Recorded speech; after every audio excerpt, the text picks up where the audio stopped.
어느 날 바벨론의 느부갓네살 왕이 꿈자리가 뒤숭숭해서 잠에서 깼습니다. 그런데 무슨 꿈을 꿨는지 통 생각이 나지 않습니다. 분명히 아주 의미심장하고 예언적인 꿈을 꾼 것 같은데 그 내용이 도통 생각이 나지 않습니다. 바벨론의 모든 술사와 현자들을 다 동원했지만 아무도 아는 사람이 없습니다. 다니엘이 그 얘기를 전해 듣고 하나님 앞에 간절히 기도합니다. 하나님이 그 기도를 들으시고 다니엘에게 느부갓네살 왕이 꾼 꿈을 보여주시고 그리고 그 해석까지 알려주셨습니다. 그것이 다니엘서 2장의 내용입니다. 느부갓네살이 꾼 꿈은 이런 것입니다. 자기 앞에 아주 크고 기괴한 형상의 신상이 나타났습니다. 그 신상은 머리는 금으로 되어 있고 가슴과 두 팔은 은으로 되어 있고 배와 넓적다리는 노스로 되어 있고 그리고 종아리는 쇠로 되어 있고 발은 쇠와 진흙이 섞인 형상이었습니다. 그런데 손으로 다듬지 않은 한 돌이 나타나더니 돌이 그 신상을 치니까 그 큰 신상이 박살이 나버렸습니다. 그리고 돌은 태산을 이루어서 온 세계에 가득해졌습니다. 해몽이 중요하겠지요. 그 기괴한 신상은 앞으로 되어질 세상 역사를 보여주는 것입니다. 금으로 된 머리는 바벨론 제국을 의미하고 또 은으로 된 가슴과 두 팔은 뒤이어서 일어날 페르시아 제국을 의미합니다. 그리고 노스로 된 이 배와 넓적다리는 그 뒤를 이을 그리스를 의미하고 또 쇠로 된 종아리는 로마 제국을 의미합니다. 또 쇠와 진흙이 섞인 발은 로마를 뒤이어서 일어날 여러 작은 나라들을 의미합니다. 돌이 나타나서 신상을 쳐서 박살을 냈다 하는 것은 마지막에 메시아가 오셔서 이 모든 세상 나라들을 심판하신다는 뜻입니다. 그리고 그 돌이 태산을 이루어서 온 세계에 가득했다 하는 것은 메시아가 이 땅에 오셔서 하나님 나라를 세우시고 그리고 그 하나님의 나라가 온 세상을 통치하게 된다 하는 뜻입니다.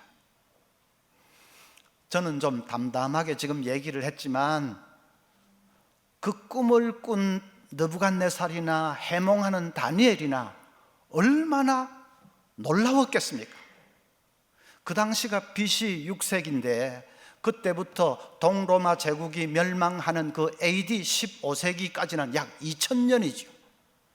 하나님께서 2000년 동안에 장구한 앞으로 되어질 역사를 쫙 펼쳐서 보여주시는 것입니다. 아니 2000년 아니라 이제 말세에 이루어질 그 하나님의 나라까지 그냥 보여주시니까 온 그 세상의 역사를 하나님께서 그대로 펼쳐서 보여주시는 것입니다. 느부갓네살과 다니엘이 얼마나 놀랐겠습니까? 그들이 무엇을 깨달았을까요? 세상 나라를 흥하게도 하시고 망하게도 하시는 분은 하나님이시구나, 그것을 깨달은 것입니다. 세상을 통치하시고 이 세상 역사를 이끌어 가시는 분은 바로 하나님이시구나, 그것을 깨달은 것입니다. 어느 나라도 영원한 나라는 없습니다. 그렇게 서서히 시퍼렇던 바벨론 제국도 로마 제국도 다 사라지고 흔적도 없습니다. 한때 해가 지지 않는 나라라고 하던 대영 제국도 지금은 이제 시들시들해졌지 않습니까? 철의 장막이라고 하던 그 소련도 다 해체가 되어버리고 러시아 그저 일부만 남아있습니다. 지금 미국과 중국은 G2니 초강대국이니 하지만은 언젠가는 그 나라들도 쇠락의 길을 걷게 될 것입니다. 악하고 패역한 길을 가면 그 어떤 나라든지 하나님이 심판하십니다. 그리고 마지막 이제 시대에 하나님 나라를 이 땅에 세우실 것입니다. 이 지구상의 모든 세상 나라는 다 역사의 종언을 고하게 되고 오직 하나님 나라만이 굳게 설 것이고 우리는 그 나라에서 영원한 삶을 누리게 될 것입니다. 그래서 역사를 이끌어 가시는 분은 하나님이십니다. 세상의 군주가 역사를 이끌어 가는 것이 아니고 무슨 강대국이 역사를 좌지우지 이끌어 가는 것이 아니고 전능하신 하나님께서 주권적으로 세상 역사를 이끌어 가십니다. 그래서 히스토리는 His story입니다. 역사는 그분의 얘기다. 세상 나라들을 흥하게도 하시고 망하게도 하시고 세상을 통치해서 이끌어 가시는 바로 그분의 이야기, His story가 히스토리입니다. 그렇게 역사의 주인은 하나님이시다 하는 관점으로 역사를 보는 것을 구속사관이라고 합니다. 사관이 중요합니다. 어떤 관점으로 역사를 보느냐 하는 사관이 중요합니다. 예를 들면 일본 제국주의는 우리에게 식민사관을 주입하려고 애를 썼습니다. 조선민족은 늘 강대국에 의존해서 살아왔다. 독립심도 없고 늘 의존해서 살아왔고 안으로는 당파 싸움만 해댔다. 그래서 망했다. 그렇게 역사를 가르쳤습니다. 그런 식민사관을 가지면 어떻게 됩니까? 우리가 일본의 통치를 받는 것은 그건 당연한 일이야. 그래야만 그나마도 이 조선민족이 생존할 수 있어. 우리 혼자의 힘으로는 못 살아. 옛날부터 그랬어. 그렇게 되는 것이죠. 근래에 와서 그런 식민사관은 엉터리다 하고 이제 민족사관을 가르치기 시작했습니다. 우리나라는 숱한 역경 가운데서도 꿋꿋하게 주변 강대국과 맞서왔다. 우리는 반만년 역사 가운데 우리의 고유한 문화와 예술을 찬란하게 꽃피워왔다. 당파 싸움은 세상 어느 나라에도 다 있는 거다. 우리만 그래서 망했다는 것은 사실이 아니다. 그렇게 가르치는 것이 민족사관이죠. 민족의 자긍심을 가지고 역사를 바라보도록 하는 것이 민족사관입니다. 그런데 우리 천국 백성들이 가져야 할 사관은 식민사관도 아니고 민족사관도 아니고 우리는 구속사관을 간직해야 됩니다. 세상을 통치하시는 이 역사의 주인은 하나님이시다 하는 구속사관을 간직해야 됩니다. 구속사관을 가지고서 세상을 바라보면 어떻게 됩니까? 자, 그것이 오늘 말씀의 초점입니다. 첫째는 정의가 이긴다는 확신을 가질 수 있습니다. 시편 73편 보면 아삽이라는 사람이 큰 번민에 빠졌습니다. 왜 그런 번민에 빠졌느냐 하면 세상이 너무 불공평하고 모순투성이이기 때문입니다. 악인은 하는 일마다 형통하고 잘 되는데 반해서 선한 사람은 늘 고통을 당하고 너무나도 어렵게 삽니다. 권선징악이라고 하는데 세상 돌아가는 것 보면 권선징악이 아니라 오히려 악이 잘 되고 선이 징계를 받는 것 같습니다. 세상이 이렇게 모순과 부조리와 불공평이 가득한 세상이라면 구태여 어렵게 정직하게 살 필요가 어디 있느냐 하고 이 아삽이 번민에 빠진 것입니다. 그러다가 성령께서 그에게 한 가지 중요한 진리를 가르쳐 주셨습니다. 시편 73편 17절부터 보면 하나님의 성소에 들어갈 때야 그들의 종말을 내가 깨달았나이다. 그들은 악인들 말합니다. 주께서 참으로 그들을 미끄러운 곳에 두시며 파멸에 던지시니 그들이 어찌하여 그리 갑자기 황폐되었는가. 놀랄 정도로 그들은 전멸하였나이다. 악인은 미끄러운 빙판 위에 서 있는 것과 같다 하는 것을 깨달은 것입니다. 빙판 위니까 나갈 때는 잘 나가지요. 잘 나갈 때는 그냥 멋지게 나갑니다. 그러나 한번 자빠지면 형편없이 자빠져 버립니다. 망할 때는 졸지에 전멸하였나이다 하는 말처럼 그대로 그냥 순식간에 망하고 맙니다. 악인은 그렇게 된다는 것을 깨달은 것입니다. 역사의 주인이 하나님이시기 때문에 하나님이 그렇게 심판하신다는 것을 깨달은 것입니다. 최순실 씨 일가의 재산이 몇 천억 된다고 하지요. 최태민은 분명히 사이비 교주에 불과한 사람인데 그 사람이 어떻게 재벌 못지않게 그렇게 갑부가 될 수 있었습니까? 뼈 빠지게 일해서 돈 모은 것도 분명히 아닌데 어떻게 그렇게 많은 돈을 모을 수 있었습니까? 결국은 권력에 빌붙어서 부정한 방법으로 축제를 한 것이죠. 저는 거기에 박근혜 전 대통령이 얼마나 관여되었는지 그걸 지금 말하는 것이 아닙니다. 그건 법정에서 밝혀질 것입니다. 저는 지금 최순실 씨만을 두고 하는 얘기입니다. 그 여자가 큰 소리치고 특혜를 누리고 하는 것을 보면 성실하게 정직하게 살려고 하는 보통 사람들은 절망이 됩니다. 그런데 절망할 필요 없습니다. 최 씨가 결국은 단칼에 날아갔지 않습니까? 아버지 때로부터 하면 40년 걸렸지만은 그런데 40년 돼도 상관없습니다. 날아갈 때가 되면 단칼에 날아갑니다. 미국의 역사학자 찰스 비어드는 이렇게 말했습니다. 하나님이 행하시는 심판의 연자맷돌은 너무 천천히 돈다. 때로는 돌지 않는 것처럼 느껴진다. 그러나 정확하게 돌면서 부드럽게 갈아 놓으신다. 그렇습니다. 심판의 연자맷돌은 천천히 돕니다. 때로는 40년이 걸릴 때도 있습니다. 때로는 자식 대까지 걸릴 때도 있습니다. 자식의 자식 대까지 걸릴 때도 있습니다. 천천히 돌지만 그러나 정확하게 돕니다. 때가 되면 반드시 심판하십니다.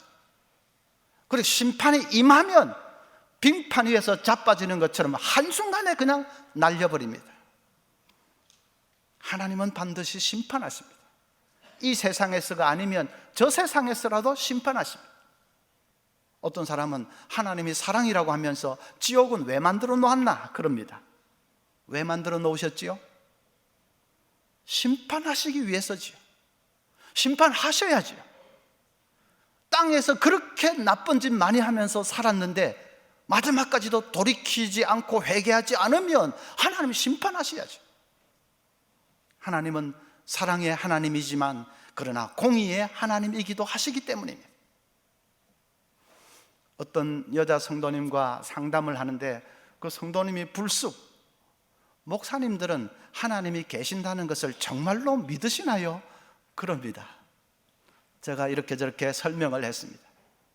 그랬더니 그 성도님이 눈물을 글썽이면서 하나님은 꼭 계셔야 돼요 그럽니다. 그분은 판사이십니다. 재판하면서 나쁜 사람들을 너무 많이 본 것 같습니다. 그러니까 하나님이 꼭 계셔서 정의를 세워주셔야 한다 그런 뜻으로 말한 것입니다. 염려하지 마십시오. 하나님은 계십니다. 지옥도 분명히 있습니다. 그래서 정의가 반드시 승리합니다.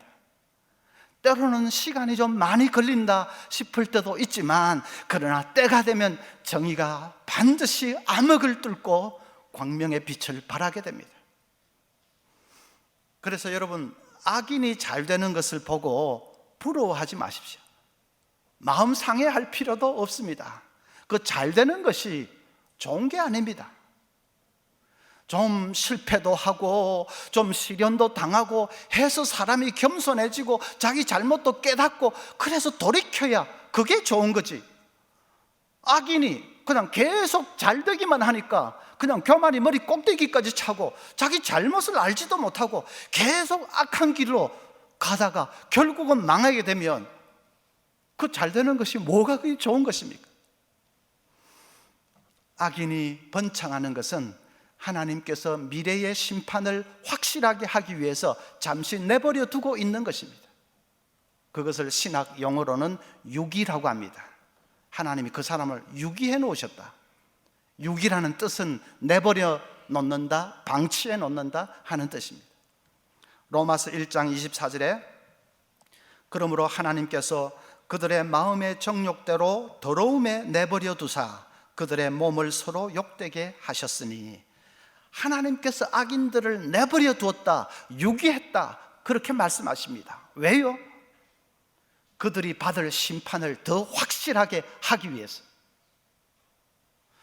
그러니까 악인이 번창하는 것은 그것 자체가 심판입니다. 하나님이 두 눈을 부릅뜨고, 그래 너 한번 갈 때까지 가봐라, 잘한다, 그래 네 해보고 싶은 대로 한번 해봐라. 하나님이 두 눈을 부릅뜨고 딱 지켜보고 계신데 그 잘 되는 것이, 그게 바로 심판이죠. 악인의 번창은 축복이 아니라 심판입니다. 그러니까 여러분, 악인의 형통을 부러워할 필요도 없고 그것 때문에 마음 상해할 필요도 없습니다. 하나님의 역사의 주인이시기 때문에 하나님이 반드시 정의가 이기게 하십니다. 때가 되면 반드시 이기게 하십니다. 그 확신 가지고 우리는 의로운 길을 걸어가야 하는 것이죠. 둘째로는 구속사관을 가지면 넓은 포용의 가슴을 가질 수가 있습니다. 만약에 역사의 주인이 하나님이 아니고 인간이라고 한다면 어떻게 되겠습니까? 그러면 인간의 통치가 절대적인 것이 되겠지요. 사람들이 인간의 통치만을 바라보게 됩니다. 인간의 통치에 목을 매달게 됩니다. 그러면 인간이 통치하는 정치가 우상이 됩니다. 돈만 우상인 것이 아니라 정치가 우상입니다. 요즘 보십시오.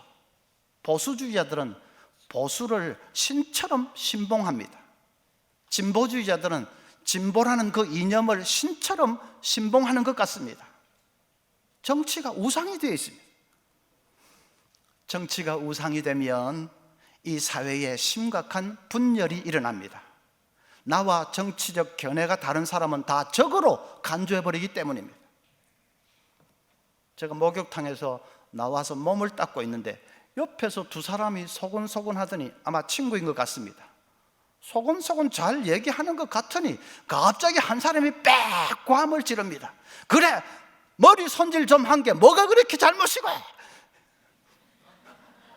청와대에서 머리 손질한 거 가지고 머리 손질한 게 그 뭐가 그래 잘못이고, 완전히 친구가 순식간에 적이 됐습니다.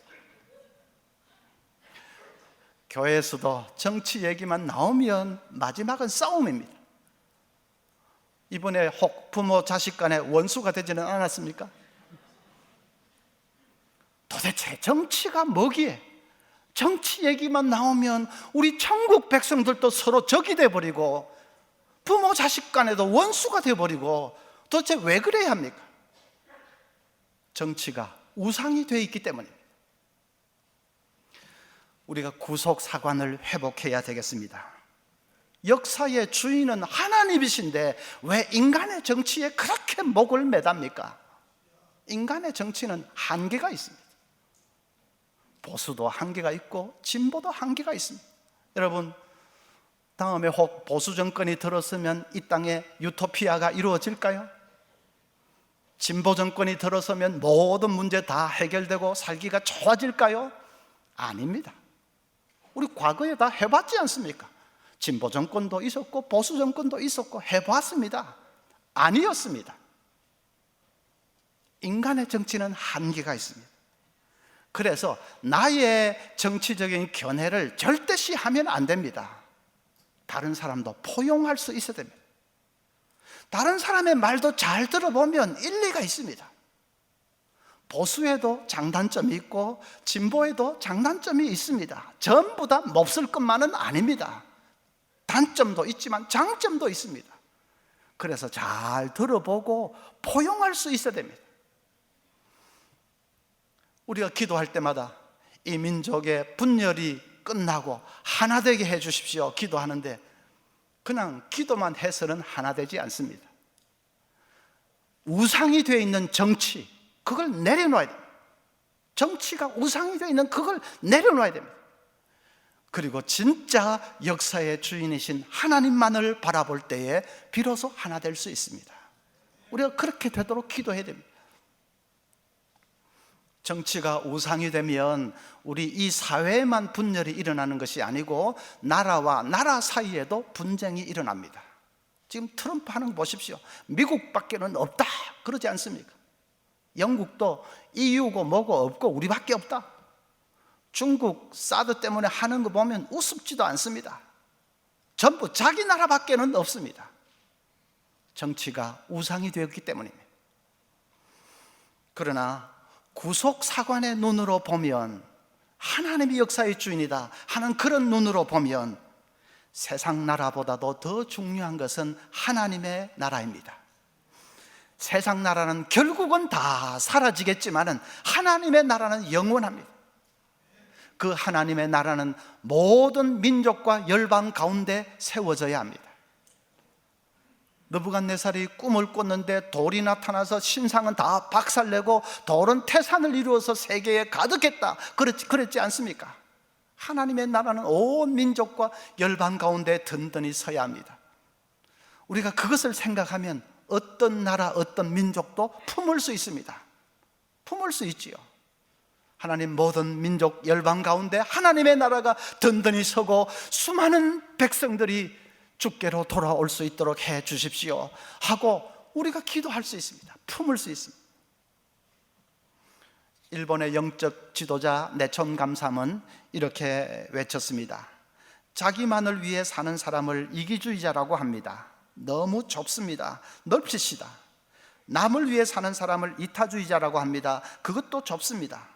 민족을 위해 사는 사람을 민족주의자라고 합니다. 그것도 좁습니다. 온 인류를 위해 사는 사람을 휴머니스트라고 합니다. 그것도 좁습니다.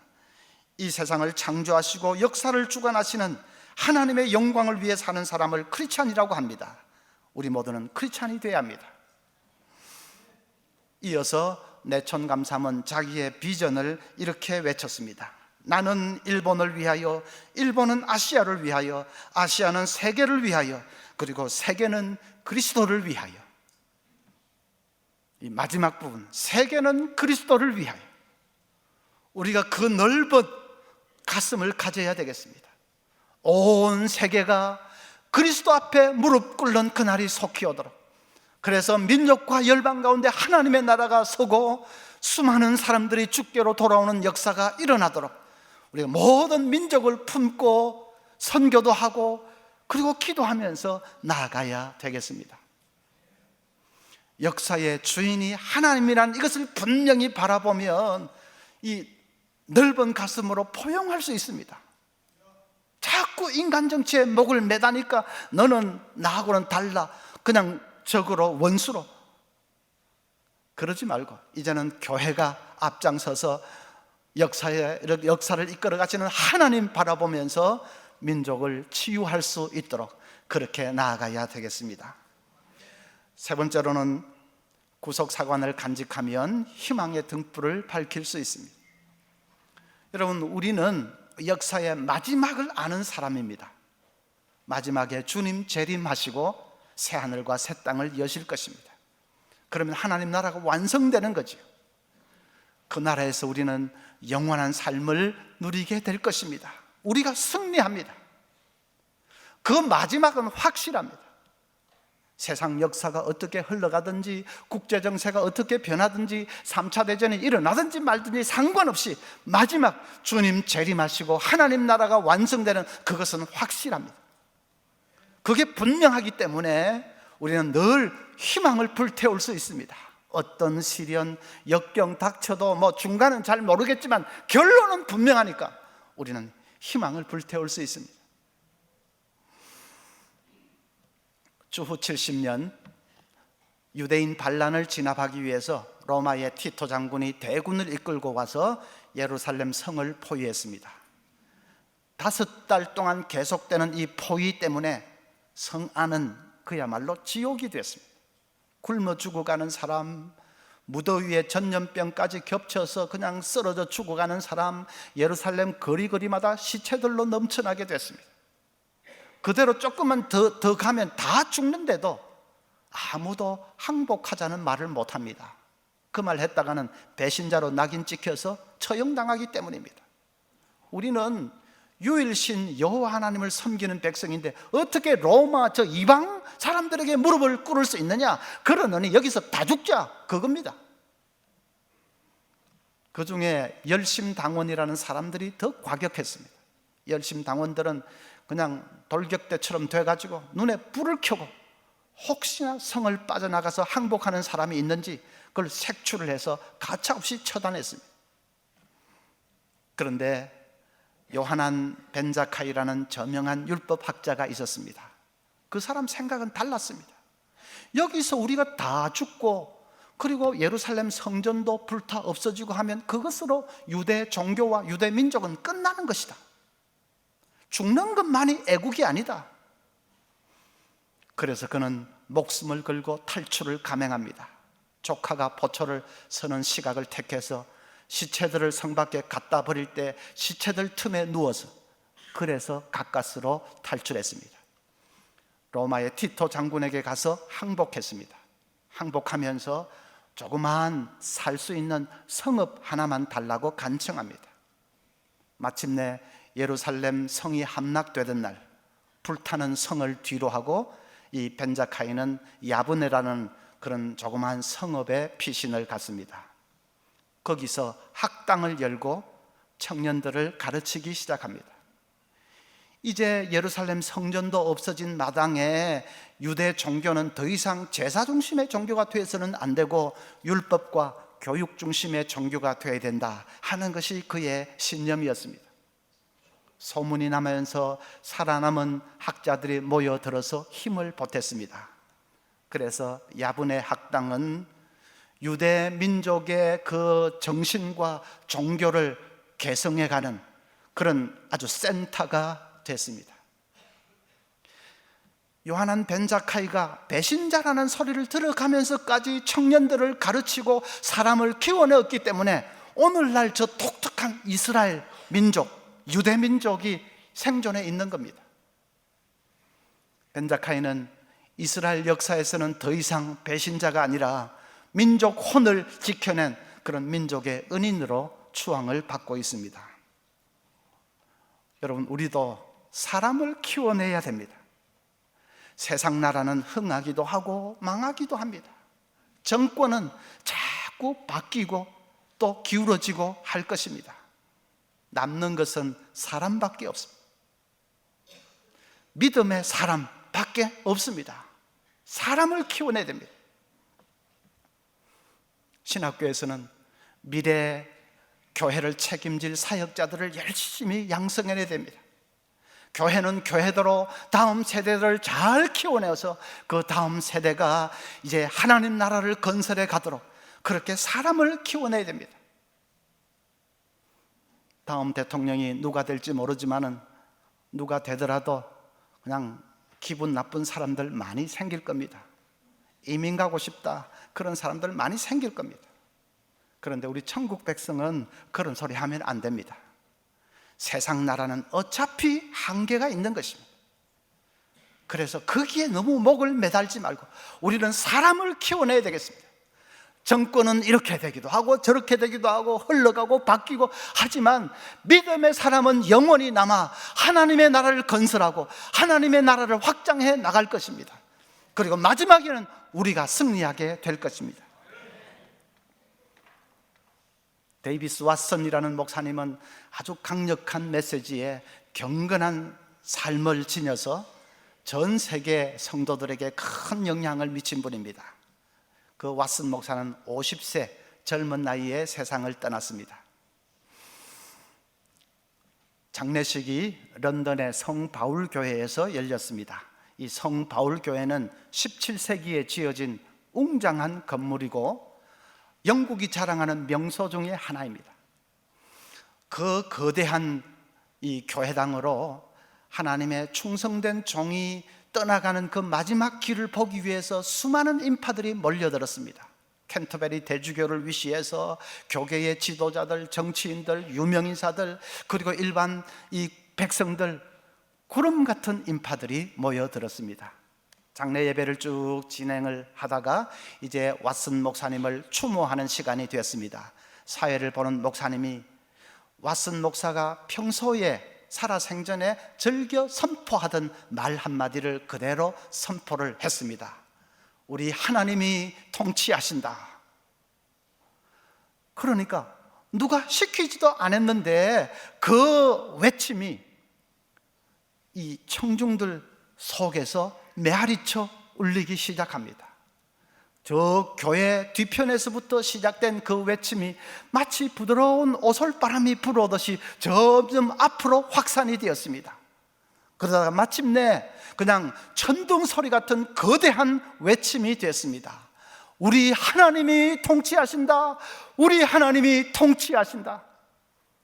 하늘과 땅을 진동시키는 그 우렁찬 소리 앞에 사람들이 정말 정신이 번쩍 들면서 하나님이 통치하신다, 그 외침 앞에 전부 다 감격했다고 합니다. 오늘 우리도 온 세상 앞에 외칠 수 있어야 되겠습니다. 우리 하나님이 통치하신다. 역사의 주인은 하나님이시다. 어수선하고 좀 서로 갈갈이 찢겨져 있고 갈 바를 알지 못하는 이 민족 앞에 우리가 외쳐야 될 한마디 말, 인간의 통치가 아니라 하나님의 통치가 살아있다. 역사의 주인은 하나님이시다. 그래서 민족을 치유하고 우리가 희망의 미래를 향해서 나아갈 수 있도록 그렇게 구속 사관을 간직하고 나아가는 우리 모두가 될 수 있기를 바랍니다.